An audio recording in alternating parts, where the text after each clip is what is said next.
తెలుగు శ్రోతలందరికీ నమస్కారం అండి. మన అలనాటి కథలు ఎవర్ గ్రీన్ స్టోరీస్ ఛానల్కి మీ అందరికీ స్వాగతం. గిరిజా కళ్యాణం నవల వింటున్నామండి. రచన శ్రీమతి ఎద్దనపూడి సులోచనారాణి గారు. ఇక ఆలస్యం చేయకుండా మనం కథలోకి వెళ్ళిపోదామండి. వీడియో చూసిన వెంటనే లైక్ చేసి షేర్ చేసి తప్పకుండా సబ్స్క్రైబ్ చేసుకోండి. మన ఛానల్ని బెల్ ఐకాన్ యాక్టివేట్ చేసుకోండి. ఆపరేషన్ చేస్తే నయమవుతుంది అన్న మధు మాటలు గుర్తుకు వచ్చాయి. సుమారు 4,000 ఖర్చు అవుతుంది. రాయవెల్లూరులో కానీ ఢిల్లీలో కానీ చేస్తారు. ఇప్పుడిప్పుడు హైదరాబాద్లో కూడా చేస్తున్నారు. మధు ఆ వివరాలు కనుక్కుంటానన్నాడు. 4,000 ఎక్కడి నుండి తేవడం? ఎక్కడి నుంచైనా సరే పుట్టించి తీరాలి. లేకపోతే వాడిని చేతులారా మృత్యువుకి అప్పచెప్పినట్టే అవుతుంది. మంచం మీద రవి శరీరం చైతన్యరహితంగా కనిపించినట్టయింది. గిరిజ ఊహామాత్రంగానైనా కంపించిపోయింది. వీల్లేదు, ఎలాగైనా సరే 4,000 సంపాదించాలి. ఆ మహమ్మారి లాంటి వ్యాధి నుంచి రవిని రక్షించాలి. గిరిజలో భయంకరమైన పట్టుదల వచ్చేసింది.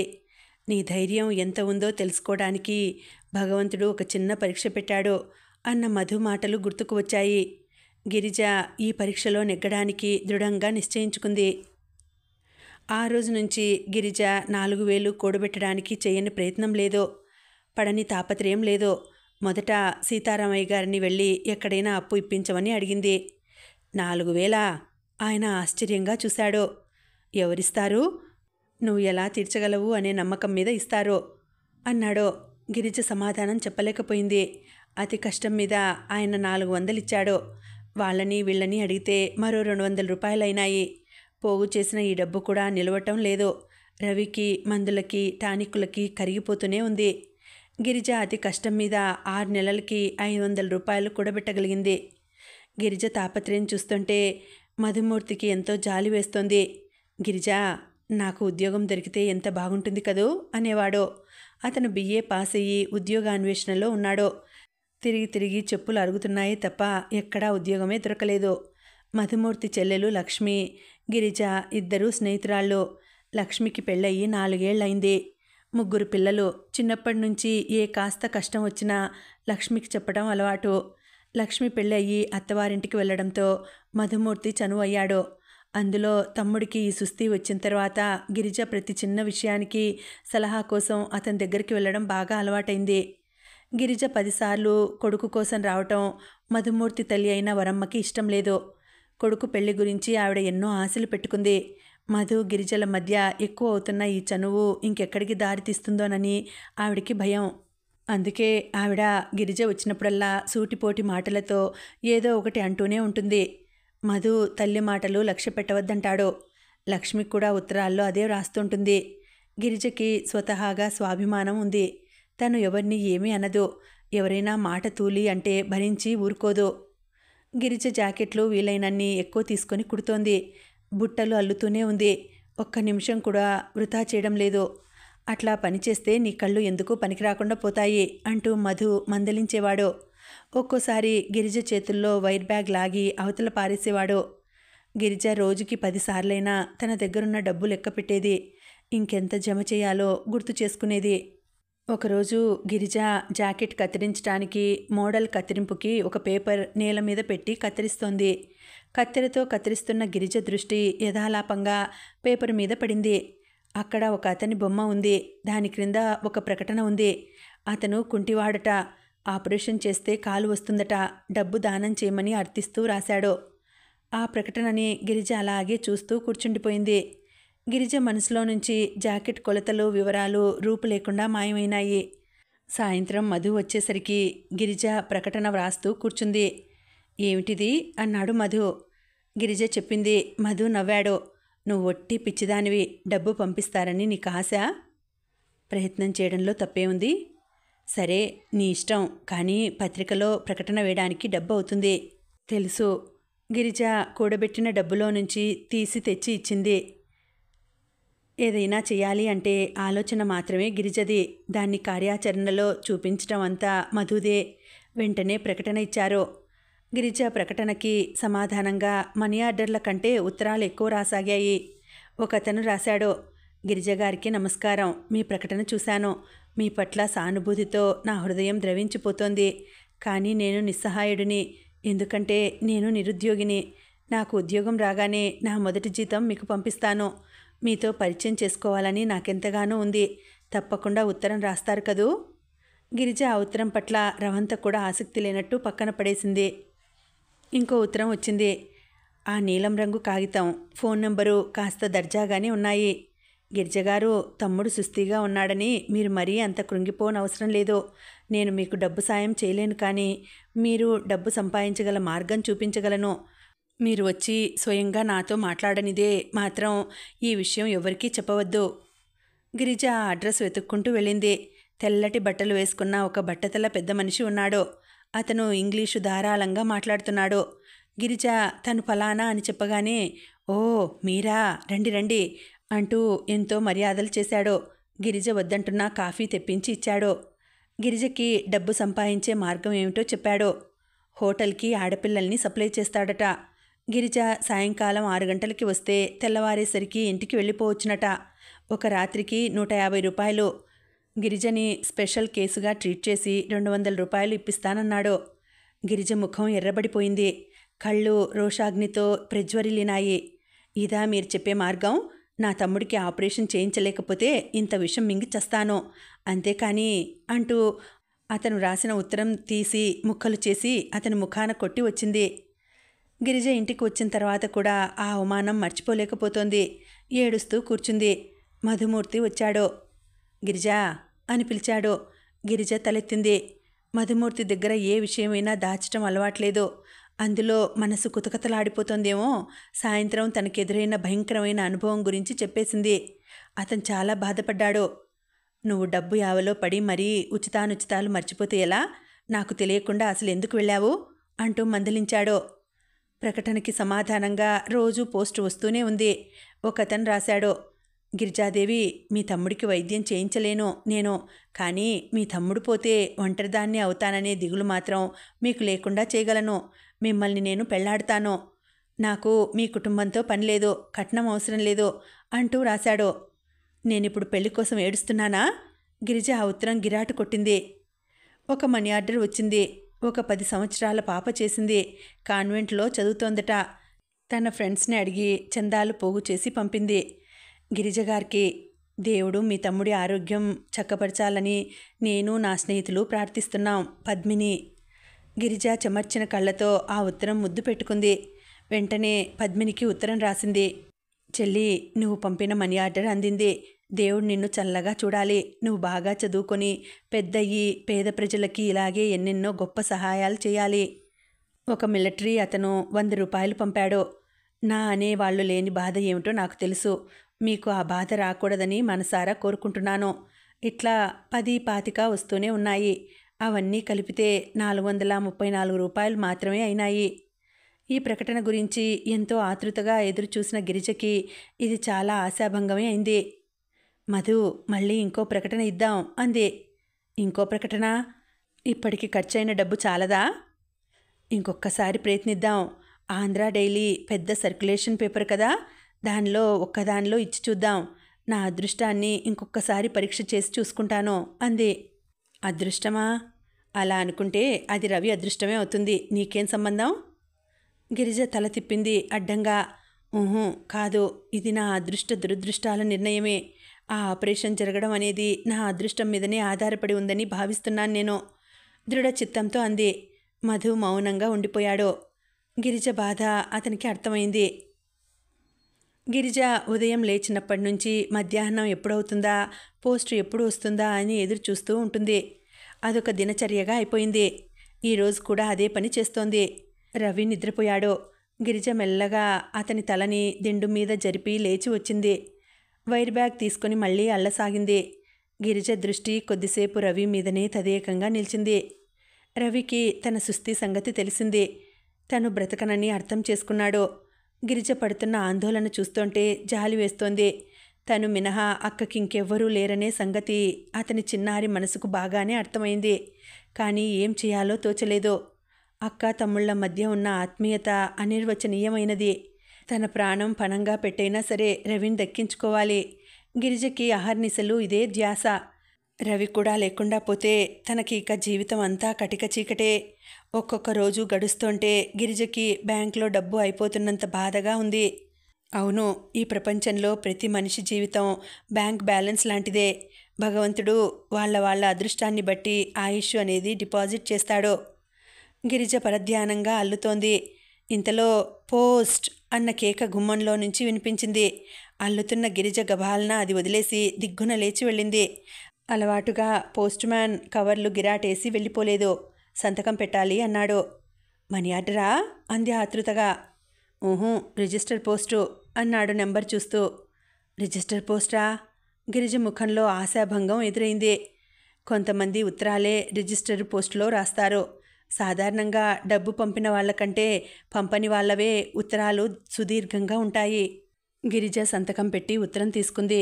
ఫ్రమ్ అడ్రస్ చూసింది. Chandrasekharam, care of post master, GPO, Hyderabad అని ఉంది. గిరిజ కవర్ చించి కాగితాలు తీసుకుంది. అందులో చిన్న ఉత్తరం ఉంది. గిరిజ కళ్ళు వేగంగా ఆ వాక్యాలు చదివినాయి. అందులో ఇలా ఉంది: గిరిజ గారికి మీ ప్రకటన నా హృదయాన్ని కదిలించింది. మీరు ఇంకెవరి దాతృత్వం కోసం వేచి చూడకుండా ఇందులో మీరు కోరిన మొత్తం పంపుతున్నాను. మీ తమ్ముడి ఆపరేషన్ సక్సెస్ అవ్వాలని, మీరు ఆనందంగా ఉండాలని మనసారా కోరుకుంటున్నాను. చంద్రశేఖర్. ఆ ఉత్తరానికి జత చేసి 2000 రూపాయలకి డీడీ ఉంది. గిరిజ నిశ్చేష్టురాలైంది. తన కళ్ళని తానే నమ్మలేకపోతోంది. రవి! పిచ్చిదానిలా పెద్ద కేక పెట్టింది. రవి నిద్రలోంచి ఉలిక్కిపడి లేచాడు. ఏమిటక్కా? గిరిజ అప్పటికే మంచం దగ్గరికి పరిగెత్తింది. రవి, చూడరా, చూడు, 2000 రూపాయలకి డీడీ. నిజమేనా, లేక నా కళ్ళు మోసం చేస్తున్నాయా? చూడు. గిరిజ గబగబా ఉత్తరం చదివి వినిపించింది. రవి ఉత్తరం డీడీ తీసుకుని చూశాడు. తను మళ్ళీ స్వయంగా చదివి తలెత్తేసరికి రవి కళ్ళ నిండా నీళ్లు కమ్ముకున్నాయి. అక్కా అన్నాడు రవి. రవి! గిరిజ కళ్ళ నుండి అప్పటికే బటబటా నీళ్లు కారిపోతున్నాయి. మంచం మీద కూర్చొని చప్పున రవిని కౌగిలించుకుంది. గిరిజ ఏడుస్తోంది, నవ్వుతోంది కూడా. ఇద్దరూ ఏదో పెద్ద ప్రమాదం నుండి బయటపడినట్లు సంబరపడిపోతున్నారు. ఎవరో ఈ ధర్మాత్ముడు అన్నాడు రవి. మన పాలిట దేవుడురా, ఆయన చేసిన మేలు జన్మలో మర్చిపోలేము కంపిస్తున్న కంఠంతో అంది గిరిజ. ఇక నాకు నయం అయిపోతుందిగా అక్కా? తప్పకుండా. సాయంత్రమే డాక్టర్ దగ్గరకు వెళదాం. ఉండు, మధు ఇంట్లో ఉన్నాడేమో చూసొస్తా అంటూనే మంచం మీద నుండి లేచింది. ఆ కవర్ తీసుకొని చెప్పులైనా వేసుకోకుండా వీధిలోకి పరిగెత్తింది. బయట ఎండ మార్చేస్తోంది. కాళ్ళు అంటుకుపోతున్నాయి. కానీ గిరిజకి అదేం తెలియటం లేదు. వీధి చివరన ఉన్న మధుమూర్తి ఇంటికి పరిగెత్తుకు వచ్చింది. వాకిట్లోనే వరమ్మగారు ఎదురైంది. మధు ఉన్నాడాండి అని అడిగింది. ఎందుకు? వాడిప్పుడే ఎక్కడి నుంచో వచ్చాడు. ఇంకా భోజనం కూడా చేయలేదు. స్నానం చేస్తున్నాడు అంది ఆవిడ ఆరాగా అడ్డుగా నిలుస్తూ. మధుతో పనుందండి. గిరిజ ఆవిడని పక్కకు తోసి పరిగెత్తింది. దొడ్లో బాత్రూంలో మధు స్నానం చేస్తున్నట్లు నీళ్ల చప్పుడు వినిపిస్తోంది. తూములోంచి సబ్బునీళ్లు యువతలకు వస్తున్నాయి. మధు, మధు! గిరిజ బాత్రూం తలుపులు బాదింది. లోపల నీళ్ల చప్పుడు ఆగింది. ఏమిటి గిరిజా అన్నాడు. 2000 రూపాయలకి డీడీ వచ్చింది. ఎవరో ఒక ఆయన పంపాడు. నా మాట అబద్ధం కాదు, నిజంగా చెప్తున్నాను. ఇదిగో చూడు. తలుపులు ఊపింది. లోపల స్నానం చేస్తున్న మధు గబాల్న ఆ తలుపులు తెరుచుకోకుండా 2 చేతులతో అదిమి పెట్టాడు. గిరిజా, నేను స్నానం చేస్తున్నాను. తలుపులు గట్టిగా ఊపకు. వీటి గడియ సరిగ్గా లేదు. త్వరగా రా. ఇప్పుడే వస్తాను. అక్కడ తాడు మీద తువాలుంది. కొంచెం ఈ తలుపు పైన వెయ్యి. గిరిజ తువాలు తెచ్చి వేసింది. కొద్దిసేపటికి మధుమూర్తి యువతలికి వచ్చాడు. గిరిజ ఉత్తరం అందించింది. నాకు కళ్ళజోడు కావాలి అన్నాడు. గిరిజ వెళ్ళి తెచ్చి ఇచ్చింది. మధు అది పెట్టుకుని ఉత్తరం చదివాడు. ఇప్పుడైనా ఈ లోకంలో ధర్మాత్ములు ఉన్నారని నమ్ముతావా? మధు క్షణంసేపు గిరిజ ముఖాన్నే తదేకంగా చూశాడు. ఎండలో రావడం వల్లనో లేక సంతోషాతిశయంతోనో గిరిజ ముఖం కందిపోయి గులాబీ రంగులో ఉంది. కళ్ళు ఆనందోత్సాహంతో మెరుస్తున్నాయి. నమ్ముతాను అను. మధు నవ్వాడు. నమ్ముతాను గిరిజా. ఏమనో తెలుసా? ఇది కేవలం నీ అదృష్టం అని. ఉత్తరం చూపించి గిరిజ వైపు చూపుడు వేలు చూపిస్తూ అన్నాడు. గిరిజ నవ్వింది.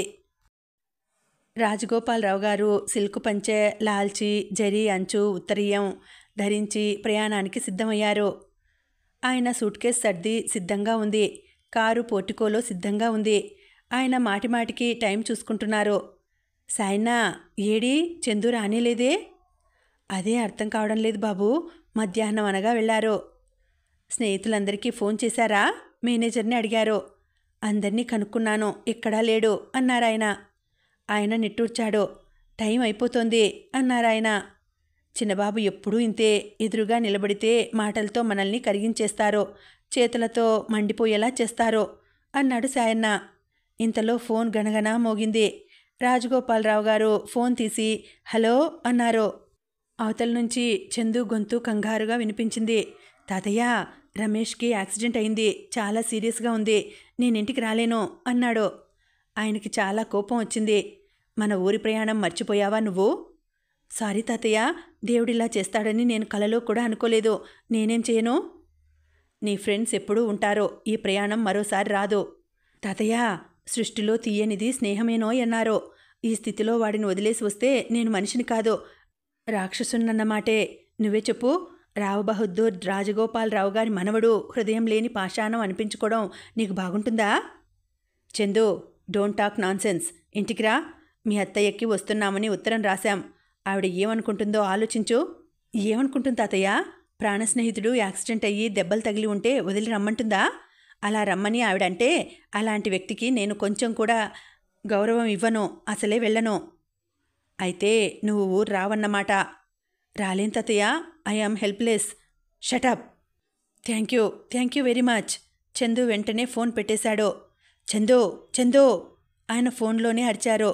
అవతల నుంచి గుయ్యమన్న శబ్దం జవాబుగా వచ్చింది. ఫోన్ పెట్టేసిన రాజగోపాలరావు గారు ఉసూరుమంటూ కుర్చీలో కూలబడ్డారు. చందు ఊరు రావటం లేదు. వాడు జగముండి రాను అన్నాడా, ఇక రాడు, అంతే. 10 రోజుల క్రితం చందు మేనత్త దగ్గర నుంచి శుభలేఖ ఉత్తరం వచ్చినాయి. కొడుకు పెళ్ళట. చందుని చూసి దాదాపు 3 సంవత్సరాలు పైగా అవుతోందని, వాడిని తప్పకుండా తీసుకుని పెళ్లికి రావాల్సినదిగా కోరుతూ ఆవిడ మరీ ఉత్తరం రాసింది. రాజగోపాలరావు గారు మనవడికి ఆ ఉత్తరం ఇచ్చారు. చందు చదివి ఇచ్చేశాడు. ఏమంటావు, పెళ్ళికి వెళతావా అని అడిగారు. పెళ్ళికా? గుంటూరా? అబ్బా, వాళ్ళతో నాకు పెద్దగా చనువు లేదు, బోరుగా ఉంటుంది తాతయ్య. చందు, నీ పద్ధతి నాకేం నచ్చలేదు. నువ్వు పెద్దవాడివవుతున్నావు. ఎప్పుడూ స్నేహితులు అంటూ వాళ్లతోనే గడిపితే ఎలా? నా తర్వాత ఈ ఇంటి బాధ్యత అంతా నీ మీద ఉంది. బంధువులెవరో తెలుసుకోవాలి, వస్తూ పోతూ ఉండాలి. 1-2 సార్లు కలిస్తే పరిచయాలు అవే పెరుగుతాయి. చందు విసుగుని దాచిపెట్టి చిరునవ్వుతో అన్నాడు. నన్నేం చేయమంటావు తాతయ్య? మీ అత్తయ్య మరీ అంతగా వ్రాసింది. నువ్వు ఈ పెళ్లికి వెళ్ళకపోతే బాగుండదు.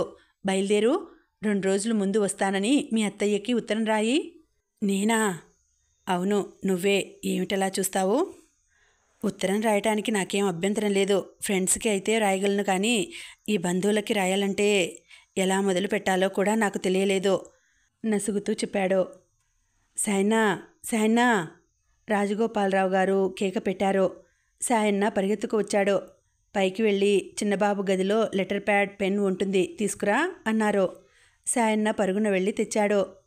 అబ్బాయి గారికి ఇవ్వు పురమాయించారు. చందు సాయన్న ఇచ్చిన కాగితం కలం తీసుకున్నాడు. నీకు తెలియకపోతే నేను చెబుతాను, రాయి. ప్రియమైన అత్తయ్యకి. చందు ఆయన చెప్పినట్టే వ్రాయసాగాడు. అతని చేతి వ్రాత అందంగా ఒకే రీతిగా ఉంటుంది. అలాంటి వ్రాత ఉన్నవారికి చాలా నిలకడ, పట్టుదల ఉంటాయని మనస్తత్వ శాస్త్రవేత్తలు అంటారు. చెప్పటం ముగించిన తర్వాత చదవమని కోరారు. చందు చదివాడు. ప్రియమైన అత్తయ్యకి. చందు నమస్కరించి వ్రాయినది. నువ్వు రాసిన ఉత్తరం, పంపిన శుభలేఖ 2 అందినాయి. నిన్ను చూసి చాలా రోజులైంది. నాకు తరచుగా నువ్వు గుర్తుకు వస్తూనే ఉంటావు. ఉత్తరాలు రాయాలని అనుకుంటూనే ఉంటూ అశ్రద్ధ చేస్తున్నాను. నేను నువ్వు కోరినట్టే పెళ్లికి 4 రోజుల ముందే తప్పకుండా వస్తాను. పెళ్లి ప్రయత్నంలో నాకు చేతనైన సాయం చేస్తాను. అమ్మ ఎలా ఉంటుందో నాకు గుర్తులేదు. నిన్ను చూస్తే మాత్రం అమ్మని చూసినట్టే ఉంటుంది. మామయ్యని, పిల్లల్ని అడిగినట్టు చెప్పగలవు. నేను తప్పకుండా వస్తున్నాను. ఇట్లు నీ చందు. ఉత్తరం చదువుతున్నాడే గాని చందు ముఖం పరమ బోర్, తప్పనిసరిగా భరిస్తున్నట్టుగా ఉంది. బంధువులంటే ఇలా ఆత్మీయంగా వ్రాయాలి, గుర్తుపెట్టుకో అన్నారాయన. మనసులో లేని ప్రేమ నటించడం ఆత్మీయత అవుతుందా తాతయ్య అన్నాడు చందు. రాజగోపాలరావు గారు జవాబు చెప్పలేకపోయారు. చందు లేచి వెళ్తుంటే ఆయన ఆపి చెప్పారు. నువ్వు ఈ పెళ్లికి వెళ్తున్నావు, అది మర్చిపోకు. సరే తాతయ్య, ఈ పెళ్ళికి వెళ్ళి తీరాలి అని కదూ అంటున్నావు? అవును, ఆయన సీరియస్గా చెప్పారు. అయితే ఒక షరతుకి నువ్వు ఒప్పుకోవాలి. చెప్పు. నువ్వు పెళ్ళికి వెళ్ళి వస్తే నేను ఎలాంటి షరతు అయినా ఒప్పుకుంటాను. ఈ పెళ్ళికి నువ్వు నాతో కూడా రావాలి. నేనా? అవును, అక్కడ నాకెవ్వరూ తెలియదు. నువ్వు నాతో ఉంటే కాస్తైనా ఆ బోర్ని భరించగలుగుతాను. లేకపోతే ఎగ్జిబిషన్లో తప్పిపోయిన పిల్లాడిలా బిక్కుబిక్కుమంటాను. ముందే చెప్తున్నాను, నువ్వు వస్తానంటేనే ఈ ఉత్తరం పోస్ట్ చేస్తాను. ఆయన క్షణంసేపు చందు ముఖం చూశారు. చందు స్వభావం ఆయన ఎరుగనిదేమీ కాదు. చిన్నప్పటి నుంచి అంతే. ఒక్క స్నేహితులతో మినహా ఇంకెవరితోనూ కలవలేడు. మహా బిడియపడతాడు. సరే, ఆ ఉత్తరంలో నాతో తాతయ్య కూడా వస్తున్నాడని రాయి అన్నాడు. చందు తల ఊపాడు. ఉత్తరం పోస్ట్ చేశారు. చందు మేనత్త ఈ ఉత్తరం అందగానే కొండంతగా సంతోషపడిపోతూ జవాబు రాసింది. చందు ఉత్తరం చూడగానే తను ఏడ్చేశానని, చాలా రోజుల తర్వాత వదిన గుర్తుకు వచ్చిందని రాసింది. అలా ఉత్తర ప్రత్యుత్తరాలు జరుపుతూ వచ్చిపోతూ ఉంటే బంధుత్వం నిలబడుతుందని, చందు రాక కోసం తను, మామయ్య, పిల్లలు 1000 కళ్ళతో ఎదురుచూస్తున్నామని రాసింది. చివర్లో పెళ్లికి బంధువులు చాలామంది వస్తారు. దాదాపు 1 డజన్ మంది పెళ్లి కాని ఆడపిల్లలు ఉన్నారు. అందరూ రూపంలో చక్కని చుక్కలు, చదువుల్లో సరస్వతులును. నీకు వాళ్ళల్లో ఏ ఒక్క పిల్లైనా తప్పకుండా నచ్చుతుంది అని రాశారు. ఈ ఉత్తరం చూసి రాజగోపాలరావు గారు చాలా సంతోషించారు. అసలు ఆయన చందుని పెళ్లికి బయలుదేరదీసిందే దీనికోసం. మనమణ్ణి పిలిచి ఉత్తరం ఇచ్చారు. చందు ఉత్తరం చదువుకున్నాడు. మామూలుగానే అయితే అతను వెళ్ళేవాడేమో. కానీ ఉత్తరంలో చివర్లో పెళ్లి ప్రసక్తి రాగానే భుజాలు ఎగిరేశాడు. చెయ్యెత్తి నుదుటికి తాకించుకుని ఉత్తరంలో అత్తయ్యకి దండం పెట్టాడు. చందు ఊరు రానని అనలేదు. ఆ మాట అని తాతయ్యతో ఘర్షణ పడటం అతనికి ఇష్టం లేదు. తను ప్రయాణం అవుతున్నట్లు చెప్పాడు. రాజగోపాలరావు గారి ఆనందానికి అంతులేదు. ఎన్నో రోజుల తర్వాత, దాదాపు చందు పెద్దయిన తర్వాత కలిసి ఊరు వెళ్ళడం ఇదే ప్రథమం. ఆయన చిన్న పిల్లాడిలా ఎంతో ఉత్సాహంగా ఈ పెళ్లికి వెళ్ళేటందుకు ప్రయత్నం ప్రారంభించారు. ఆయన కావాలనే కారు వద్దన్నారు. కారులో గుంటూరు వెళితే తనని అక్కడ దింపి చందు కారు తీసుకొని ఎటైనా ఉడాయించవచ్చు. కొత్త చోట కారు లేకపోతే ఎటూ కదలడు. తను తాతయ్య ఫలానా తారీఖున వస్తున్నట్టు చందు మేనత్తకు టెలిగ్రామ్ కూడా ఇచ్చాడు. తీరా ప్రయాణం అయ్యేసరికి ఇలా జరిగింది.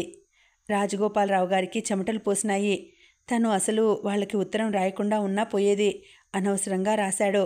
ఇచ్చిన మాట తప్పటం అంటే ఆయనకి మహా సిగ్గుగా ఉంటుంది. అతి నీరసంగా ఆయన సాయన్న అని పిలిచారు. బాబూ, సాయన్న వచ్చాడు. నేను ఊరు వెళతాను అన్నారు. మీరు ఒక్కరేనా బాబూ? అవును. నేను కూడా వెళ్ళకపోతే బాగుండదు. వాళ్ళు ఏమైనా అనుకుంటారు.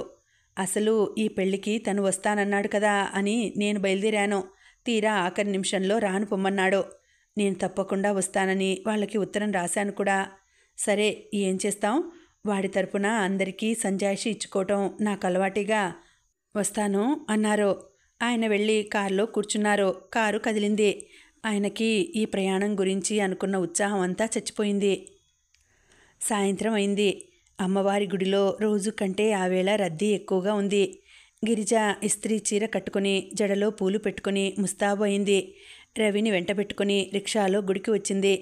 మిలమిలలాడే పట్టుచీరతో, దగదగలాడే నగలతో, నవనవలాడే మల్లెపూల దండలతో దేవీమూర్తి ప్రకాశవంతంగా ఉంది. పూజారి కొబ్బరికాయ కొట్టి హారతి ఇస్తుంటే గిరిజ కళ్ళు మూసుకొని శ్రద్ధగా నమస్కరించింది. గిరిజ ముందు నిలబడిన రవి కూడా చేతులు జోడించి దండం పెట్టాడు. గిరిజ మనసులో అనుకుంది, తల్లి జగజ్జనని, జరగబోయే ఆపరేషన్ సక్సెస్ అయ్యేటట్టు చూడు. రవి ఆపరేషన్ గురించి నా దిగులు దూరం చేసిన ఆ దయామూర్తిని నిండుగా 100 ఏళ్ళు సకల సౌఖ్యాలతో అష్టైశ్వర్యాలతో బ్రతికేటట్టు ఆశీర్వదించు. పూజారి గంట గణగణలాడించి హారతి చూపించి గిరిజ వాళ్ళు నిలబడిన చోటికి తెచ్చాడు. గిరిజ చిల్లర తీసి తను వేసి తమ్ముడి చేత వేయించింది. హారతిని భక్తిగా కళ్ళకి అద్దుకుంది. పూజ కాగానే ఇద్దరూ వచ్చి మండపం అరుగు మీద కూర్చున్నారు. దేవాలయంలో గంటల మోత ఆవరణ అంతా ప్రతిధ్వనిస్తోంది. జనం చాలామంది వచ్చి వెళుతున్నారు. రవి ఆసక్తిగా అడిగాడు, అక్కా, ఏమని దండం పెట్టుకున్నావు? ఇంకేమని పెట్టుకుంటాను, ఆపరేషన్ సక్సెస్ చేయమని. అంతేనా? మనకి సాయం చేసిన ఆ చంద్రశేఖర్ని కూడా చల్లగా చూడమని.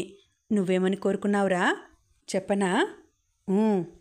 మా గిరిజక్క ఎప్పుడూ దిగులు అనేది లేకుండా సంతోషంగా ఉండాలని, మంచి భర్త రావాలని. గిరిజ నవ్వి తమ్ముడి తల మీద చెయ్యి వేసి దగ్గరకు లాక్కుంది. అక్కా, ఆ డబ్బు వచ్చిన తర్వాత నువ్వు చాలా సంతోషంగా ఉన్నావు కదూ? కాదట్రా మరి, లేకపోతే నీకు ఆపరేషన్ ఎలా అవుతుంది? ఆయన కనిపిస్తే ఏం చేస్తావక్కా? ఏం చేస్తానా? గిరిజ ఒక్క క్షణం ఆలోచించింది. కనిపించాలే గాని నాకెంత సంతోషంగా ఉంటుందో. గబాలన వంగి పాదాలకు నమస్కరిస్తాను. మీ రుణం జన్మలో తీర్చుకోలేనండి అంటాను. నువ్వు కృతజ్ఞతగా వ్రాసిన ఉత్తరం ఆయనకి అందిందో లేదో? అందుతుందని నాకు నమ్మకం లేదు రవి. ఆలోచించిన కొద్దీ ఆయనంటే నాకు గౌరవం ఎక్కువ అవుతోంది. ఆయన మనకి సాయం చేశాడే గాని కనీసం కృతజ్ఞత కోసం కూడా చూడలేదు. అడ్రస్ కూడా ఇవ్వలేదు. నేనెక్కడ ఉత్తరం రాస్తానో అని కాబోలు. మనం హైదరాబాద్లో ఎన్నాళ్ళుండాలక్కా? డాక్టర్లు వెళ్ళిపోమనే వరకు. ఎక్కడ ఉంటాం? చెప్పానుగా, మధుమూర్తి చుట్టాలింట్లో. కొత్త చోటు, వాళ్ళేమనుకుంటారో? రవి, అలాంటి సంశయాలు పెట్టుకునే పరిస్థితి కాదు మనది. ఎలా ఉన్నా సర్దుకుపోవాలి. నువ్వసలు హాస్పిటల్లోనే ఉంటావు. నేను నీకు తోడుగా ఎక్కువగా అక్కడే ఉంటాను. అయినా మనతో మధు వస్తాడుగా, మనకెందుకు భయం అంది. రేపేగా మన ప్రయాణం? అవును, మధు టిక్కెట్లు తెచ్చాడుగా. రేపిపాటికి ప్రయాణం హడావిడిలో ఉంటాం. ఒకసారి ఆ గుడి దీపాలు, వచ్చిపోయే జనం రద్దీ కళ్ళారా చూస్తున్నట్లు చూశాడు. నేను మళ్ళీ తిరిగి వస్తానా అక్కా? ఇవన్నీ మళ్ళీ చూస్తానా? నాకైతే ఇదే ఆఖరేమో అనిపిస్తోంది.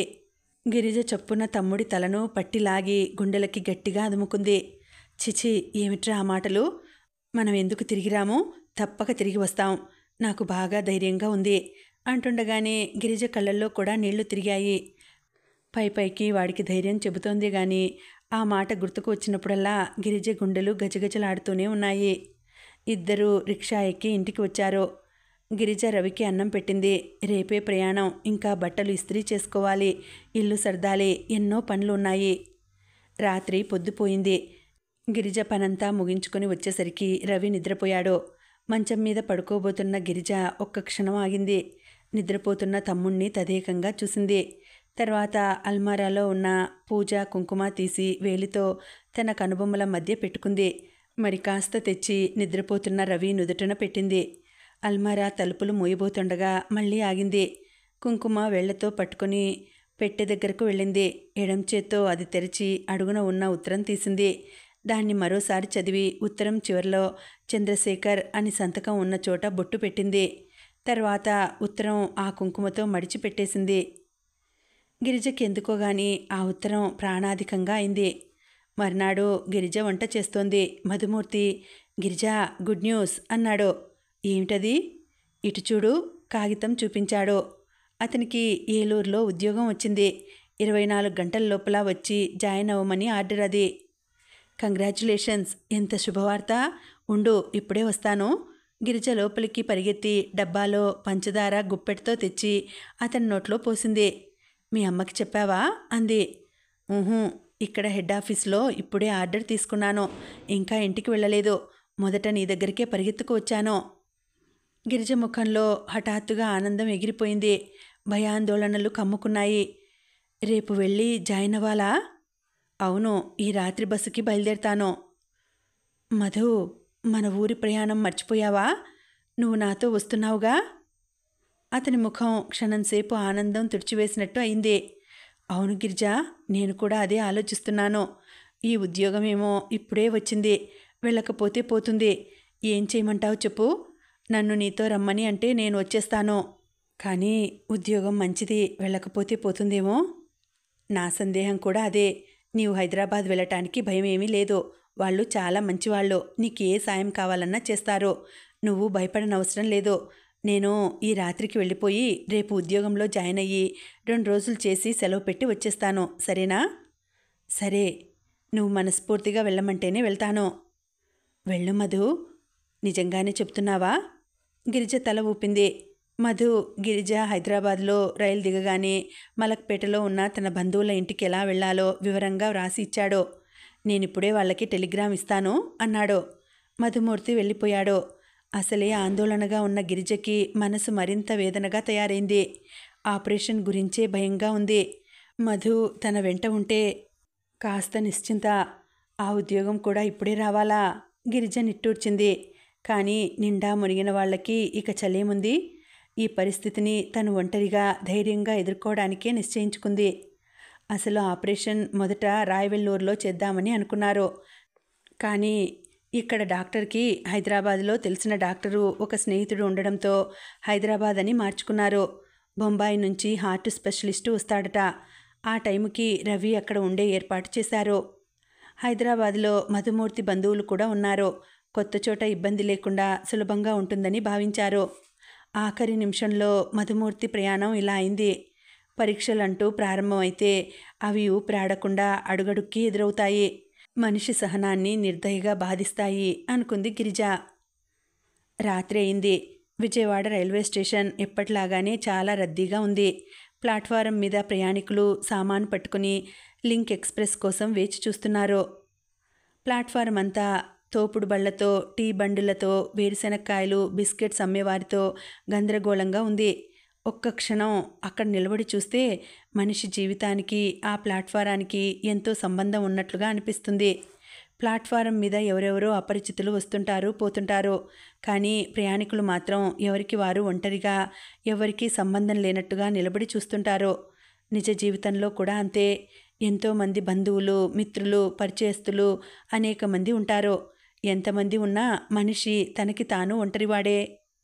ఆ ప్లాట్ఫారం మీద ఉన్న రద్దీని గమనిస్తూ గిరిజ, రవి ట్రంకుపెట్టె మీద కూర్చొని ఉన్నారు. జనాన్ని పరిశీలిస్తున్న తమ్ముడి తల మీద చెయ్యి వేస్తూ గిరిజ అడిగింది, ఏరా అలసటగా ఉందా? నావిడిలో తల పెట్టుకొని పడుకుంటావా?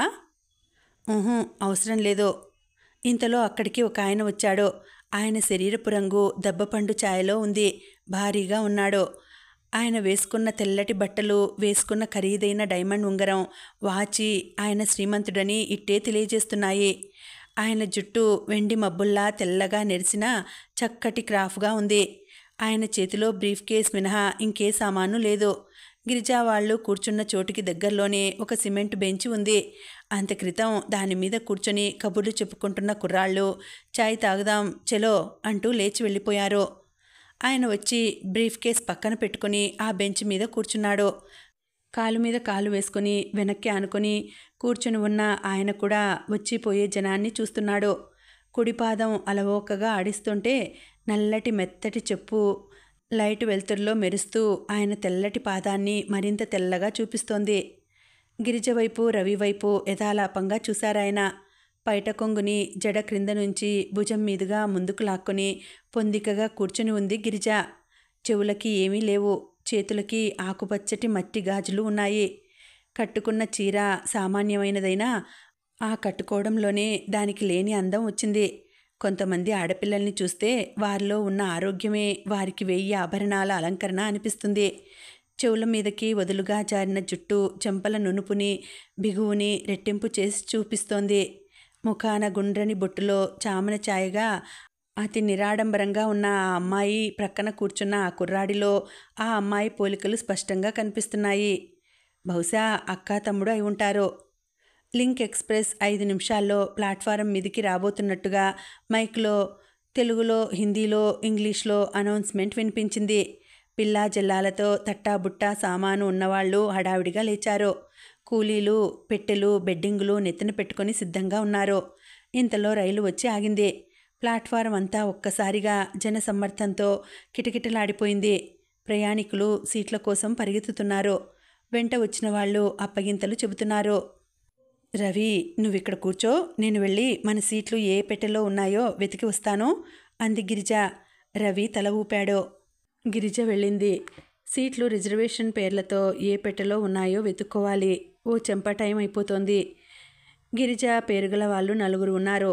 ఇద్దరికీ ఇంటి పేర్లు లేవు. ఒకచోట మిసెస్ గిరిజ, మిస్టర్ రావ్ అని ఉంది. గిరిజకి మతిపోయింది. టీసీని వెతికి పట్టుకుని అతన్ని అడిగింది. అతను అన్ని పేర్లు చెక్ చేసి అది పొరపాటు పడిందని, మిస్ గిరిజ మాస్టర్ రవి అని ఉండడానికి ఆ విధంగా ఉందని గిరిజ ఎక్కాల్సిన బోగి చూపించాడు. థ్యాంక్ యూ టీసీకి చెప్పి తమ్ముడి కోసం వెళ్ళింది. రవి ప్లాట్ఫారానికి ఆ చివర ఉన్నాడు. రైలు కదలటానికి సిద్ధంగా ఉంది. గిరిజ నడక మాని పరిగెత్తింది. గిరిజ వెళ్ళేసరికి రవి ట్రంక్ పెట్టి మీద లేడు. పక్కన సిమెంట్ బెంచ్ మీద కూర్చుని ఉన్న ఆయన దగ్గర ఉన్నాడు. ఆయన రవి చెయ్యి పట్టుకొని ముందుకు ఒరిగి ఉన్నాడు. ఒక చేత్తో ఛాతీ మీద గట్టిగా పట్టుకున్నాడు. ఏమిటి, ఏమైంది? గిరిజ అడిగింది. ఈయనకి ఏదో బాధగా ఉన్నట్టుంది, నన్ను పిలిచారక్క అన్నాడు రవి. బాబుగారు, గిరిజ పిలిచింది. ఆయన లేచి వెనక్కి ఆనుకోబోయి సాధ్యం కాక పక్కకు ఒరిగారు. ఒంటి నిండా చెమటలు పట్టి ఉన్నాయి. ఆయన కళ్ళెత్తి చూశాడు, కానీ చూపు నిలకడగా లేదు. డాక్టర్, డాక్టర్, డాక్టర్ ఆయన పెదవులు అస్పష్టంగా పలికినాయి. ఎవరినైనా పిలుద్దాం రవి. గిరిజ వెనక్కు తిరిగి గబగబా వెళుతున్న వాళ్ళని పిలిచింది. కానీ ట్రైన్ బయలుదేరబోతోంది. దాన్ని అందుకునే హడావిడిలో ఉన్న ఎవ్వరూ గిరిజ పిలుపుల్ని పట్టించుకోలేదు. గిరిజ దూరంగా ఉన్న పుస్తకాల షాపు దగ్గరికి పరిగెత్తింది. మొదట ఎవరితోనో పోట్లాడుతూ చిరాకుగా ఉన్న అతను గిరిజ మాట వినిపించుకోలేదు. గిరిజ 2-3 సార్లు చెప్పి బ్రతిమలాడగా వచ్చాడు.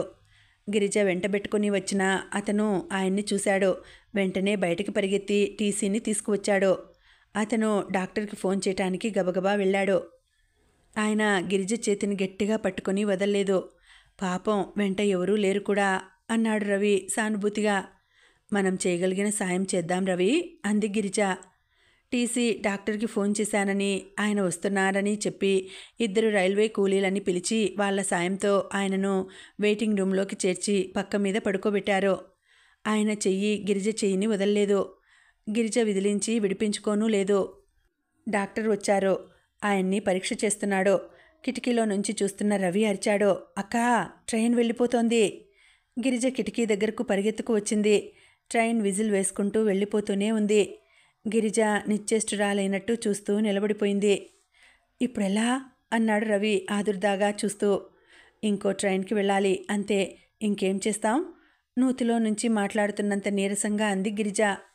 డాక్టరు ఈ ముసలాయన మీకేమవుతాడని అడిగాడు. గిరిజ క్లుప్తంగా తను ఆయన అపరిచితులమని బాధతో గిలగిలలాడుతుంటే సాయం చేసిన సంగతి చెప్పింది. డాక్టర్ అన్నాడు, మీ ట్రైన్ ఎలాగూ వెళ్ళిపోయిందిగా, మళ్ళీ ట్రైన్ దొరకడానికి చాలా టైం ఉంది. మీరు కాస్త ఇవన్నీ చూస్తూ ఉండండి అన్నాడు. గిరిజకి హఠాత్తుగా తన పెట్టె సంగతి గుర్తుకు వచ్చింది. రవి, వెళ్ళి పెట్టె తీసుకువస్తానుండు అంది. గిరిజ ప్లాట్ఫారం మీదకి వచ్చింది. అక్కడ అంతకుముందు కిటకిటలాడిన జనం వెల్లువ తీసేసింది. అంతటా ఖాళీగా నిశ్శబ్దంగా ఉంది. సందడే లేదు. కూలీలు కూడా లేరు. గిరిజ రవి తను కూర్చున్న చోటు చూసింది. పెట్టె ఎక్కడా లేదు. ఆ సందడిలో రవి తను ఆ పెట్టెను మర్చిపోయారు. గిరిజ పెట్టె గురించి టీసీకి రిపోర్ట్ ఇచ్చింది. అట్లా వదిలి వెళ్ళటం మీదే తప్పు. ట్రైన్ వచ్చినా వెళ్ళినా మహాసముద్ర కెరటంలా జనం ఉంటారు. ఎవరిని పట్టుకుంటాం? అయినా ప్రయత్నిస్తాంలేండి అన్నాడు. గిరిజ లంకనాల మనిషిలా నీరసంగా వెయిటింగ్ రూమ్లోకి తిరిగి వచ్చింది. పెట్టేదక్కా? కనిపించలేదురా. గిరిజ కళ్ళ నిండా నీళ్లు తిరిగాయి. పోయిందా? గిరిజ తలూపింది. అందులో తన బట్టలు, రవి బట్టలు సమస్తం ఉన్నాయి. ఇంకా నయం, డబ్బు, డాక్టర్ సర్టిఫికెట్స్ తన బ్యాగ్లో ఉన్నాయి కాబట్టి సరిపోయింది. బ్యాగ్ని గుండెలు కదుముకుంటూ అనుకుంది. ఇదేమిటక్కా ఇలా అయింది? రవి దిగులుగా చూస్తూ అన్నాడు. గిరిజ తమ్ముడి వైపు చూసింది. రవికి ఇదేదో అపశకనంలా అనిపిస్తున్నట్టుంది. గిరిజ చప్పున తమ్ముణ్ణి దగ్గరికి తీసుకుంది. తెచ్చి పెట్టుకున్న నవ్వుతో హుషారుగా అంది, రవి, ఇలా అయినందుకు నాకు బాధగా ఉందనుకుంటున్నావా? ఏం లేదు, రవంత కూడా లేదు. ఎందుకో తెలుసా? ఏది వచ్చినా మన మంచికే అంటారు. రవి మాట్లాడలేదు. అతను అక్క గురించి ఆలోచిస్తున్నాడు. అసలు ఉన్నవే 4 చీరలు. ఈ డబ్బు దాచడం యావలో పడి గిరిజ సరిగా బట్టలు కొనుక్కోవడం కూడా మానేసింది. ఇప్పుడు అవి కూడా పోయినాయి. భగవంతుడు ఎందుకిలా బాధ పెడుతున్నాడు? 1 గంట తర్వాత డాక్టర్ మళ్ళీ వచ్చాడు. పరీక్ష చేశాడు. ఆయనకి మెలకువ వచ్చింది. తనని రాజగోపాలరావుగా పరిచయం చేసుకున్నారు. డాక్టర్ గారు ఆయన సుస్థి గురించి మాట్లాడారు. దూరంగా నిలబడిన గిరిజను చూపిస్తూ, ఈ అమ్మాయి మీ ప్రాణాలు రక్షించింది. సమయస్ఫూర్తితో త్వరగా డాక్టర్ సాయం అందేలా చేసింది. పాపం, వాళ్ళ రైలు తప్పిపోయింది. పెట్టె కూడా పోయింది అన్నాడు మందులు రాసిస్తూ. ఇప్పటికీ ఇవి వాడండి. మీకు వచ్చినది చాలా మైల్డ్ హార్ట్ అటాక్. మీ వెంట ఎవ్వరూ లేనట్టున్నారు. మీకు సెడేటివ్ ఇస్తాను. మీరు గోదావరి ఎక్స్ప్రెస్లో కానీ మెడ్రాస్ హైదరాబాద్ ఎక్స్ప్రెస్లో కానీ వెళ్ళిపోవచ్చు. చూడమ్మా, ఈయనకి ఈ మందు మళ్ళీ 1 గంట తర్వాత ఇవ్వు అని చెప్పి డాక్టర్ వెళ్ళిపోయాడు. ఆయనకి నిద్ర పట్టేసింది. కొద్దిసేపటి తర్వాత మెలకువ వచ్చింది. గిరిజ మందు తెచ్చి ఇచ్చింది. ఆయన వేసుకున్నారు. బాబుగారు, మందులు తేగా మిగిలిన చిల్లర ఇదిగో అంటూ అందించింది. ఆయన తదేకంగా ఆ అమ్మాయినే చూస్తున్నారు. నీ పేరేమిటమ్మా? నూతిలోంచి మాట్లాడుతున్నంత నీరసంగా అడిగారు. గిరిజ. మీది ఏ ఊరు? ఈ ఊరేనండి. ఆ అబ్బాయి ఎవరు? నా తమ్ముడు, పేరు రవి. ఏ ఊరు వెళ్తున్నారు? హైదరాబాదు. అలాగా, మాది కూడా ఆ ఊరే. నేను హైదరాబాదే వెళుతున్నాను. మీకు అక్కడ ఎవరైనా బంధువులున్నారా? గిరిజ క్లుప్తంగా తమ్ముడి సుస్థి గురించి చెప్పింది. ఆయన రవి వంక చూశారు. అయ్యో పాపం, అలాగా అన్నారు. నా మూలంగా మీ రైలు తప్పిపోయిందని డాక్టర్ చెప్పాడు. దిగులు పడకు, మీరు వేరే రైల్లో వెళ్ళే ఏర్పాటు నేను చేస్తాను. గిరిజ కృతజ్ఞతగా చూసింది. ఆయన కబురు చేయగా టీసీ ఒక ఆయన వచ్చారు. గోదావరి ఎక్స్ప్రెస్లో మాకు 3 టికెట్లు దొరికేట్లుగా కాస్త చూడండి అని చెప్పారు. టీసీ టికెట్లు తెచ్చి ఇచ్చాడు. డాక్టర్ వచ్చి రాజగోపాలరావు గారికి ఇంజెక్షన్ ఇచ్చాడు. ఆయన నిద్రపోతారు, కాస్త మీరు చూస్తూ ఉండండి అంటూ ఆయన బాధ్యత గిరిజకి అప్పగించారు. ఈ ప్రపంచంలో ఒకరు ఆదుకోకుండా వదిలేసినా మరొకరు సాయం చేస్తారు అన్నట్లుగా గిరిజని, రవిని లింక్ ఎక్స్ప్రెస్ వదిలేసి వెళ్ళిపోయిన కొన్ని గంటల అనంతరం గోదావరి ఎక్స్ప్రెస్ వాళ్ళతో పాటు రాజగోపాలరావుని తీసుకొని బయలుదేరింది. రాజగోపాలరావు గారు డాక్టర్ ఇచ్చిన ఇంజెక్షన్ మూలంగా రైలు బయలుదేరిన పావుగంటకే నిద్రపోయారు. గిరిజ ఆయనకెదురుగా ఉన్న బెర్త్ మీద కూర్చుని ఉంది. రవి గిరిజ ఒళ్ళో తల పెట్టుకొని పడుకున్నాడు. రైలు వేగంగా వెళుతోంది. గిరిజ వెనక్కి తల ఆనించి కూర్చుంది. గిరిజ ఒడిలో నిద్రపోతున్న రవి ముఖంలో అలసట స్పష్టంగా కనిపిస్తోంది. గిరిజ తమ్ముడి చెక్కిళ్ళు నిమిరింది. ఎదురుగా రాజగోపాలరావు గారు నిద్రపోతున్నారు. ఆయన నిద్రలో పక్కకు తిరిగారు. బెర్త్ అంచుకు వచ్చారు. గిరిజ వంగి చప్పున ఆయన పడకుండా చెయ్యి అడ్డు పెట్టింది. కొద్దిసేపటికి ఆయన వెళ్ళకిలా తిరిగారు. రైలు వెళుతోంది. గిరిజకి ఆ రైలు చీకటి సముద్రంలో ఈదుకుంటూ వెలుగు తీరం వెతుక్కుంటూ వెడుతున్న ఆశల నావలా అనిపించింది. జీవితం ఎంత గమ్మత్తైనది. కొద్ది గంటల క్రితం ఈయనెవరో తనకి తెలియదు. ఇప్పుడు హైదరాబాద్ చేరే వరకు సంరక్షకురాలిగా బాధ్యత స్వీకరించింది తను. గిరిజ చూపులు మళ్ళీ రవి మీదకు మళ్ళినాయి. వీడి ఆపరేషన్ సక్సెస్ అవుతుందా? తను డబ్బంటే సమకూర్చుకోగలిగింది, కానీ ఆయుష్, అది భగవంతుడి చేతిలో ఉంది. ఆయన తన చల్లటి చూపు చూస్తాడా? ఒకవేళ రవికేదైనా అయితే? తనది ఇదే ఆఖరి ప్రయాణం. గిరిజ కంఠంలో ఏదో అడ్డుపడ్డట్టయింది. ఆపరేషన్ రవి భవిష్యత్తు పట్ల కాదు, తన భవిష్యత్తుకి తీర్పు చెప్పబోతోంది. తూర్పున తెలతెలవారుతోంది. గోదావరి ఎక్స్ప్రెస్ రాత్రంతా ప్రయాణం చేసి అలసిపోయిన దానిలా సెగలు గక్కుతూ వచ్చి సికింద్రాబాద్ స్టేషన్లో ఆగింది. సాయన్న ఫస్ట్ క్లాస్ కంపార్ట్మెంట్ వెతుకుతూ వస్తున్నాడు. రాజగోపాలరావు గారు అప్పటికి మేల్కొని అరగంట అయింది. స్టేషన్ దగ్గరికి వస్తుండగా ఆయన లేచి కూర్చున్నారు. నిద్రమత్తుగా అలసటగా ఉన్న ఆయన కళ్ళకి ఎదురుగా కూర్చుని ఉన్న ఒక అమ్మాయి, బాబుగారు ఎలా ఉంది అని పలకరిస్తుంటే ఆ అమ్మాయి ఎవరో చప్పున గుర్తురాలేదు. గిరిజ నవ్వింది. మీరు ప్రయాణంలో ఏం హడావిడి చేస్తారో అనుకున్నాను కానీ బాగా నిద్రపోయారు అంది. ఆయనకి తల దిమ్ముగా, ప్రాణం చాలా నిస్త్రాణగా ఉంది. ఆయనకి క్రమంగా తన సుస్థి, ఈ అమ్మాయి సేవలు గుర్తుకు వచ్చినాయి. నీ పేరు? సందేహంగా ఆగారు. గిరిజ చిరునవ్వుతో సమాధానం చెప్పింది. రైలు అప్పటికే వచ్చి సికింద్రాబాద్ స్టేషన్లో ఆగింది. ఆయన ఓపిక తెచ్చుకొని లేచి కిటికీ దగ్గర కూర్చున్నారు. సాయన్న అతన్ని త్వరగానే చూశాడు. రవి లేచి నిద్ర కళ్ళతో స్టేషన్లో సందడి గమనిస్తున్నాడు. రాజగోపాలరావు గారు సాయన్నని పెట్టెలోకి రమ్మని సైగ చేశారు. సాయన్న పెట్టెలోకి వచ్చాడు. అయ్యా, ఇదేమిటి ఇలా ఉన్నారు? అతి నీరసంగా వాడిపోయి ఉన్న ఆయన ముఖంలోకి చూసి గాబరాగా అడిగాడు. గుంటూరు నుండి బాగానే వచ్చాను. బెజవాడ స్టేషన్లో సుస్థి చేసింది. మళ్ళీ మిమ్మల్ని చూస్తాననుకోలేదు.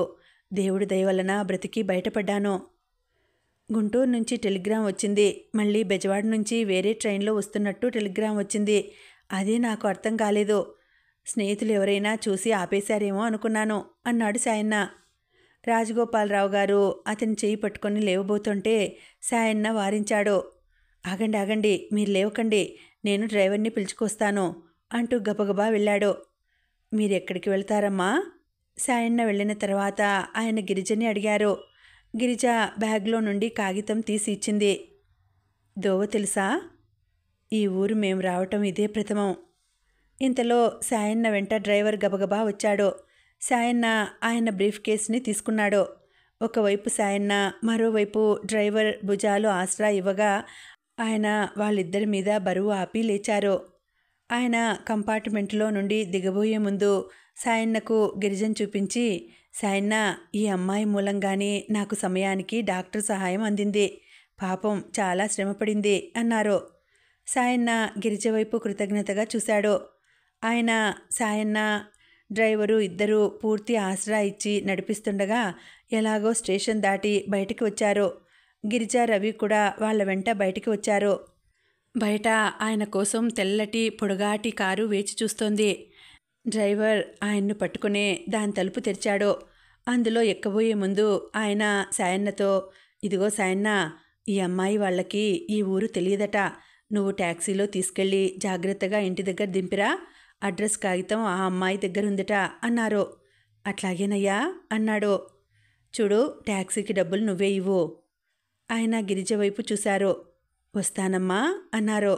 గిరిజ ఆయనకి చేతులు జోడించి నమస్కరించింది. ఆయన జేబులో నుండి విజిటింగ్ కార్డు తీసి గిరిజ చేతికి అందించారు. నీకేదైనా అవసరమైతే నాకు ఫోన్ చెయ్యి అన్నారు. గిరిజ కార్డు తీసుకుని తల ఊపింది.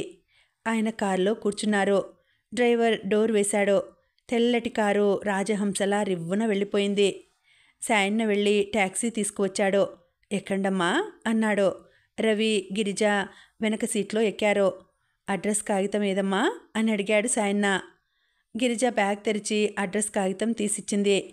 మలక్పేట పోని అన్నాడు సాయన్న కాగితం చూసి ట్యాక్సీ డ్రైవర్తో. ట్యాక్సీ చాలా దూరం ప్రయాణం చేసింది. వీధులు దాటి మలుపులు తిరిగి చివరికి ఒక సందులో ఉన్న ఇంటి ముందు ఆగింది. సాయన్న అడ్రస్ కాగితం తీసుకుని, ఇదిగో ఇదే ఇల్లు అన్నాడు. గిరిజ, రవి దిగారు. అది 3 వాటాల ఇల్లు. మధ్య వాటా తాళం పెట్టి ఉంది. సాయన్న వెళ్ళి అడ్రస్లో ఉన్న పేరు రామలింగం గారు కావాలని అడిగాడు. పక్క వాటా వాళ్ళు వచ్చారు. ఆయన మనవరాలు పోయిందట, రాత్రి వాళ్ళ ఊరు వెళ్ళారు అని చెప్పారు. ఆ మాట వినగానే గిరిజ ముఖం వెలవెలబోయింది. ఏం చేస్తారు మరి? ఇంకెవరైనా తెలుసా అని అడిగాడు సాయన్న. గిరిజ తెలియదన్నట్టు తల ఊపింది. ఇప్పుడెలా? రవి గిరిజ వైపు ఆందోళనగా చూస్తున్నాడు. గిరిజ క్షణంసేపు ఆలోచించింది. ఇక్కడెక్కడా సత్రాలు ఉండవా అడిగింది. సాయన్న తలగొక్కున్నాడు. హోటల్స్ అయితే చాలా ఉన్నాయి, సత్రాలు ఉండే ఉంటాయి కానీ నాకు తెలియవు. గిరిజ నిట్టూర్చింది. డాక్టర్ గారి దగ్గరికే సరాసరి వెడతాం అంది. అదెక్కడా? గిరిజ బ్యాగ్లో నుండి మరో కాగితం తీసింది. అందులో బెజవాడ డాక్టర్ గారు ఇచ్చిన రికమెండేషన్ లెటర్ ఉంది. సాయన్నకి ఆ అడ్రస్ చెప్పింది. మళ్ళీ ముగ్గురు ట్యాక్సీలో కూర్చున్నారు. దాదాపు 8 గంటలు అవుతుండగా డాక్టర్ గారి క్లినిక్కి వచ్చారు. Bye clinic ఊడుస్తున్నాడు. సాయన్నను చూసి, డాక్టర్ గారు 10 గంటలకు కానీ రారు అని చెప్పాడు. పర్వాలేదు, ఆయన వచ్చే వరకు కూర్చుంటాము అంది గిరిజ. వరండాలో బెంచి ఉంది. గిరిజ, రవి దాని మీద కూర్చున్నారు. నేను వెళ్ళనా? సాయన్న అడిగాడు. వెళ్ళు. అతను వెళ్ళబోతుంటే పిలిచింది. బ్యాగ్లో నుంచి 20 రూపాయలు తీసి సాయన్నకిస్తూ, ట్యాక్సీకి డబ్బు ఇవ్వు అంది. వద్దు వద్దు, మా అయ్యగారికి మీరు చాలా సాయం చేశారట. మీ దగ్గర ట్యాక్సీ డబ్బులు తీసుకోవద్దన్నారు. వస్తాను అని సాయన్న వెళ్ళిపోయాడు. సాయన్న వెళ్ళిపోగానే రవి ఒక్కసారిగా ఏడవసాగాడు. ఏమిట్రా, ఏమిటి? కంగారుగా అడిగింది. మనతో మధుమూర్తి రాలేదు. వాళ్ళు ఊళ్ళో లేరు. ఈ మహాపట్నంలో మనకు తోడెవరక్కా? గిరిజ తమ్ముణ్ణి దగ్గరకు తీసుకుంది. రవి, ఆ మాట అనుకురా ప్లీజ్. దిక్కులేని వారికి దేవుడే దిక్కు అని నువ్వు వినలేదు? నువ్వు బెంబేలు పడకు, నేనున్నాగా, నీకెందుకు అంటూ అనునయించింది. రాత్రంతా ప్రయాణమేమో. రవి చాలా అలసిపోయాడు. ఆకలిస్తోందా అని అడిగింది. అవునన్నట్టు తలూపాడు. గిరిజ క్లినిక్ ఊడుస్తున్న బాయిని ఫ్లాస్క్ అడిగింది. ఫ్లాస్క్ లేదంటూ అతను 2 గాజు గ్లాసులు ఇచ్చాడు. ఇక్కడెక్కడైనా హోటల్ ఉందా అని అడిగింది. అదిగో ఆ ఎదురుగా ఉంది అంటూ చూపించాడు. అక్కడ మొక్కల దగ్గర ఉన్న పంపు దగ్గర ఇద్దరు ముఖాలు కడుక్కున్నారు.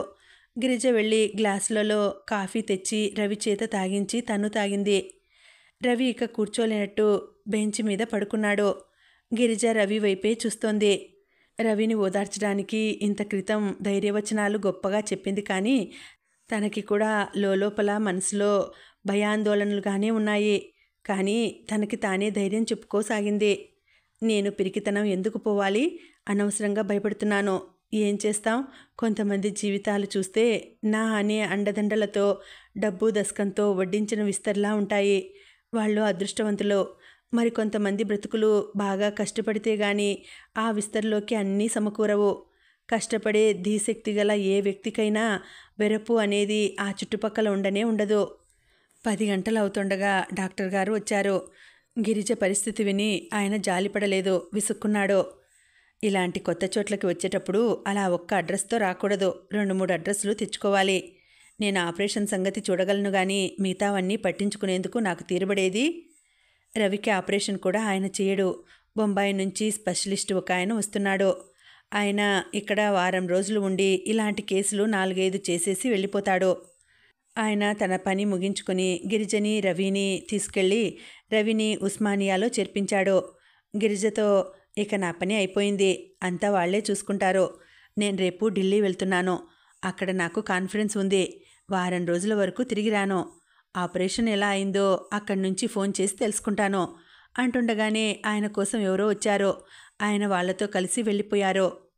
రవికి హాస్పిటల్ దుస్తులు ఇచ్చి జనరల్ వార్డులో పడుకోబెట్టారు. గిరిజకి రవికి ఆ హాస్పిటల్ ఒక మహాలోకంలా ఉంది. ఎవరూ ఎదుటివారి మాట వినిపించుకోరు. ఎవరికి వారే హడావిడిగా పరిగెత్తుతున్నట్లుగా వెళ్ళిపోతున్నారు. అంతా తొందరే. ఒకటే హడావిడి. పెద్ద పెద్ద వాళ్ళు వస్తున్నారు. వాళ్ళకి ప్రత్యేక సదుపాయాలు చేయాలి. ఇలాంటి చిన్న చిన్న వాళ్లను నిదానంగా చూసే తీరిక వాళ్ళకి ఎక్కడుంది? రవి గిరిజను పట్టుకుని వదల్లేదు.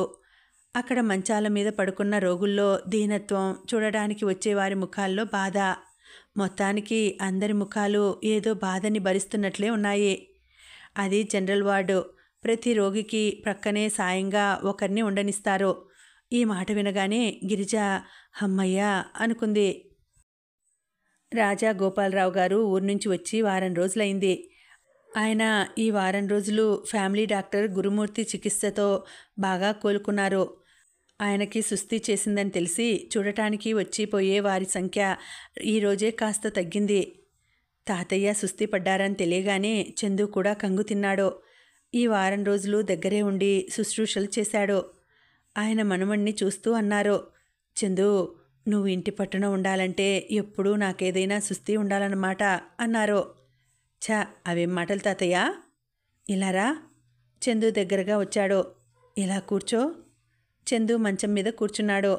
ఆయన చందు చేతిని తన చేతిలోకి తీసుకుంటూ అనునయంగా అన్నారు, నాకింకా భూమి మీద నూకలు ఉన్నాయి కాబట్టి బ్రతికి బయటపడ్డానని అనుకో.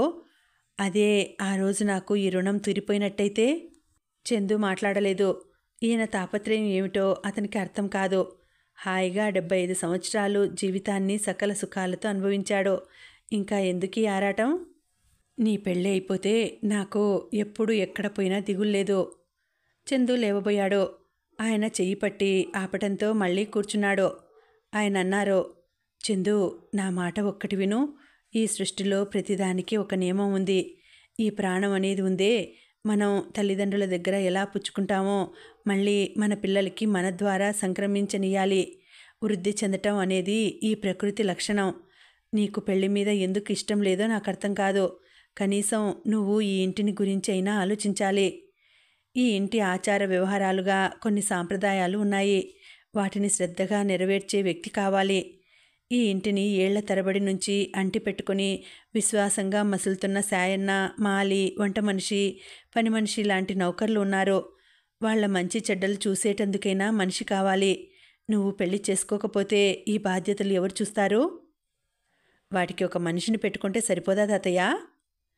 ఆయన అసహనంగా చూశారు. నువ్వు పెళ్లి చేసుకోకపోతే ఈ వంశం ఎలా నిలుస్తుందిరా? దానికేముంది, అనాథ శరణాలయం నుంచి ఎవరినైనా తెచ్చి పెంచుకుంటే సరి. ఛీ, ఏం మాటలు రావి? నువ్వు మతి ఉండే మాట్లాడుతున్నావా? ఆయన కోపంగా లేవబోయారు. ఓకే, దీన్ని గురించి మనం తర్వాత మాట్లాడుకుందాం, ఇప్పుడు కాదు. నువ్వు అసలే నీరసంగా ఉన్నావు, ఆవేశపడకు. చందు తాతగారి భుజాలు పట్టుకొని వెనక్కి ఆనించి పడుకోబెట్టాడు. ఎప్పుడు అడిగినా తర్వాత తర్వాత అంటావు. ఆ తర్వాత ఎప్పుడు వస్తుందో నాకు తెలియకుండా ఉంది. ఈ లోపల నా జీవితం తెల్లారిపోయేటట్లుంది. అనాథాశ్రమం నుంచి తెచ్చి పెంచుకుంటాడట. మన వంశం, పేరు, ప్రతిష్ట. చందు బోరుగా చూశాడు. ఇంతలో ఫోన్ మోగింది. వెళ్ళి తీశాడు. ఏమిట్రా రమేష్? నిజంగానా? అతని ముఖం మతాబులా వెలిగిపోయింది. ఫోన్ పట్టుకునే తాతగారి వైపు తిరిగాడు. తాతయ్య, ఈరోజు గుర్రపందాలలో మన స్వీట్ డ్రీమ్ గెలిచిందట. చీర్స్ అని ఫోన్లోకి. రమేష్, నేనిప్పుడే వస్తున్నాన్రా, మనం గ్రాండ్గా సెలబ్రేట్ చేసుకుందాం అని ఫోన్ పెట్టేశాడు. తాతయ్య, నేను నీకు రాత్రికి ఇక కనిపించను, ఇప్పుడే చెప్పేస్తున్నాను. గుడ్ నైట్, టాటా అనేసి వెళ్ళిపోయాడు.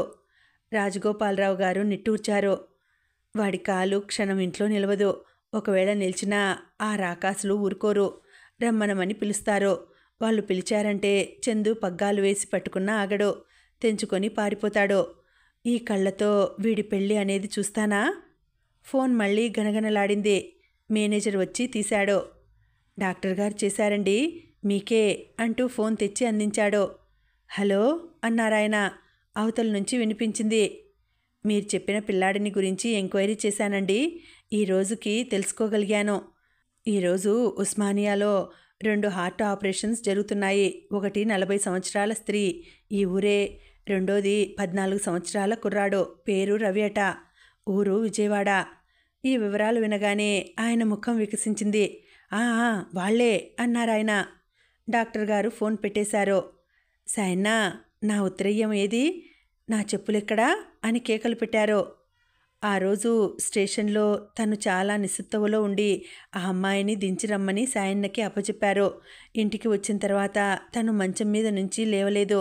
డాక్టర్ రావటం, తన సుస్థి గురించి అడగటం, ఎక్స్రేలు, రక్తపు పరీక్షలు చూడటానికి వచ్చిపోయే పరామర్శకులు, వీటితోనే 2-3 రోజులు ఊపిరాడలేదు.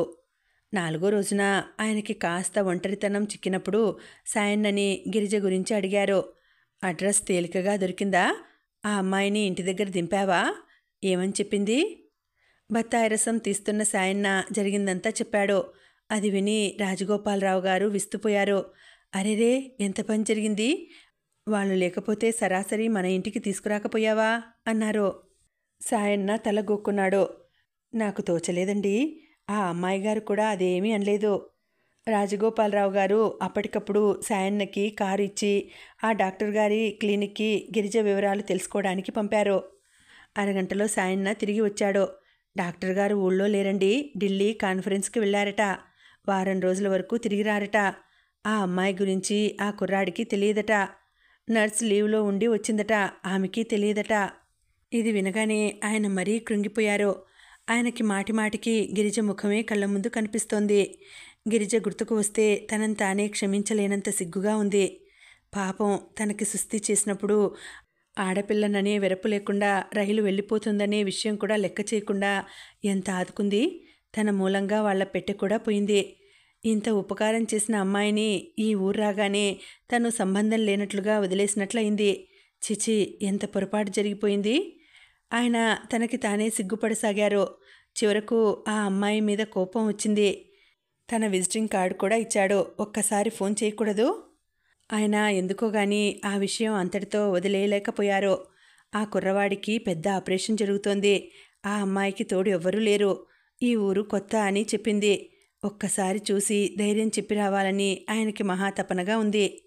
చివరికి మర్నాడు తనని పరీక్ష చేస్తున్న డాక్టర్తో గిరిజ గురించి, రవి గురించి చెప్పేశాడు. డాక్టర్, మీరు పెద్ద డాక్టర్లు, పలుకుబడి కలవారు. కాస్త ఎంక్వైరీ చేస్తే తెలుసుకోలేకపోరు. ఆయన రవి పేరు, ఊరు, వ్యాధి వివరాలు నోట్ చేసుకున్నాడు. 2 రోజుల అనంతరం ఆయన ఈరోజు ఫోన్ చేసి ఆ వివరాలు చెప్పారు. రవికి ఈరోజే ఆపరేషన్ అయిందట. బొంబాయి నుంచి వచ్చిన స్పెషలిస్ట్ చేశాడు. ఆ మాట వినగానే రాజగోపాలరావు గారు వెంటనే సాయన్నని తోడు తీసుకుని బయలుదేరారు. రవిని ఆపరేషన్ థియేటర్లోకి తీసుకువెళ్లారు. ఉదయం 10 గంటలకి వెళ్ళాడు. సాయంత్రం 4 గంటలవుతోంది. జనరల్ వార్డులో రవి పడుకునే ఖాళీ మంచం పక్కన ఉన్న స్టూల్ మీద కూర్చుని ఉన్న గిరిజ తన భవిష్యత్తు గురించి కాలం చెప్పబోయే తీర్పు కోసం వేచి చూస్తున్న దానిలా ఉంది. ఉదయం నర్సులు వచ్చి రవిని తీసుకువెడుతుంటే రవి ఆఖరిసారిగా తన చెయ్యి పట్టుకుని అక్కా అంటూ బేలగా కళ్ళల్లోకి చూశాడు. గిరిజ రాత్రి నుంచే ఈ క్షణంలో తను ఎంత ధైర్యంగా ఉండాలో, చిరునవ్వుతో వాడిని ఎలా పంపాలో రిహార్సల్స్ 1000 సార్లు చేసుకుంది.